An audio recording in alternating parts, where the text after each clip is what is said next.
somebody asked me if they could get an N-word pass. Yeah, they just sent me an email. If I send you $50, can I get the N-word pass? And I thought, why pay me $50 when you can be racist for free? She tackles racism through comedy. She's the only black woman comedian in Calgary, and she's also the president of Black Lives Matter in that city. Adora Wofor joins us live this morning to talk comedy, activism, racism, and how all of these things intersect in her world. Good morning, Adora. How are you?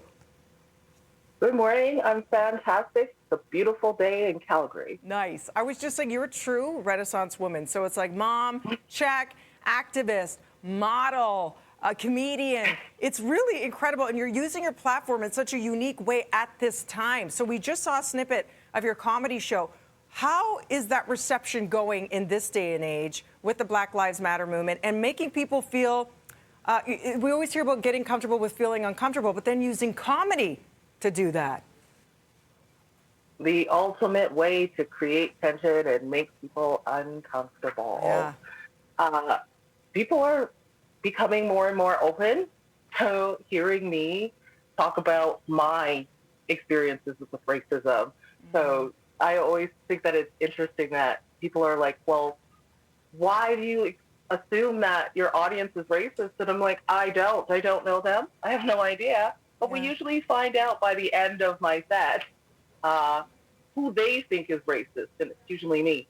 So now people are really beginning to be like, oh, this is not her attacking.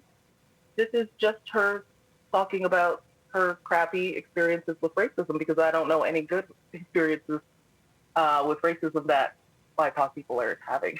Yeah, and when people are like, it's not a Canadian problem, that's happening over there.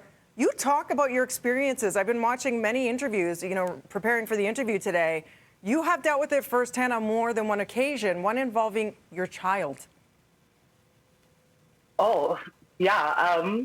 I have 13-year-old twin girls, and they have experienced racism so often. I have a 22-year-old biracial son also. He has been experiencing racism. It's truly the reason why I'm on this journey, because I'm okay with fighting for myself, but they're babies. And I know how hard that transition is into adulthood when you don't think that you're valued. But some of the things that my children have faced are, in daycare, I've watched another child call them poop. And I was like, I think that this is racism.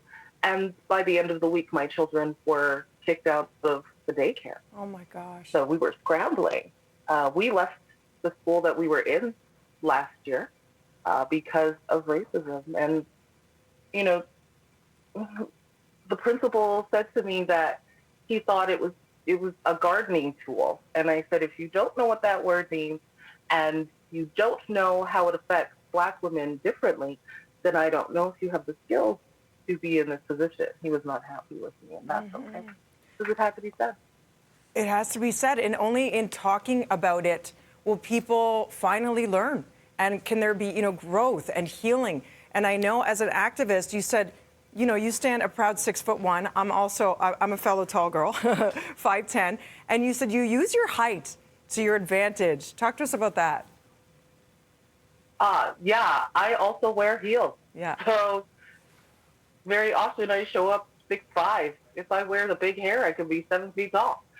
So people think that that's intimidating, but I use it to keep myself safe because, quite frankly, racism is violent. So when I walk into a room, everybody knows. Everybody sees me. I have blue hair. I mean, just the fact that I exist is a political statement. Yeah. Every Black woman who exists is a political statement, and I love all of them.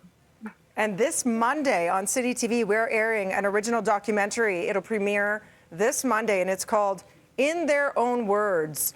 Talk to us about what we can expect, and what do you want people to know about you and your story, and what do you hope people take from your story?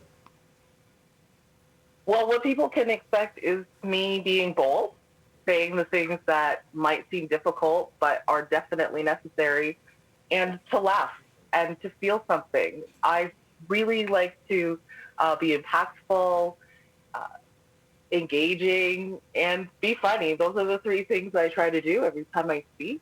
And I really hope that people understand that anti-racism is a practice. I call it the glow up that you need because I'm an old lady and I get to look like this. But also, I think that whatever you have, you can use it to impact the world in a positive way. So nobody thought that, somebody showing up looking pretty, making jokes was going to be impactful in the world. But I'm just being myself, and I want things to be better.